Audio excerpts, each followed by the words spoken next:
मंडी बहाउद्दीन हुकूमत पंजाब की जानिब से जिला मंडी बहाउद्दीन में भी मरियम की दस्तक का आगाज़ कर दिया गया, जिसके तहत 70 से ज़ायद सरकारी खदमात अब आपको घर की दहलीज पर मुयस्सर होंगे।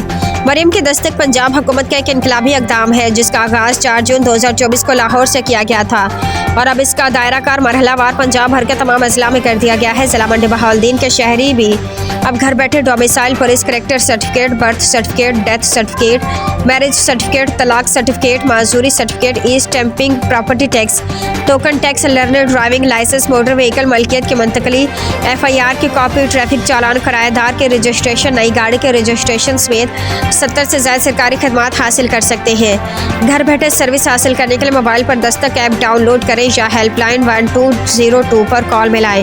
नुमाइंदा घर आकर मुतल्लिका डॉक्यूमेंट्स लेकर आपको मतलूबा सर्विसेज फ्राहम करेगा। मोहम्मद रशीद भट्टी, ब्यूरो चीफ, MAT 20 न्यूज़, मंडी बहाउद्दीन।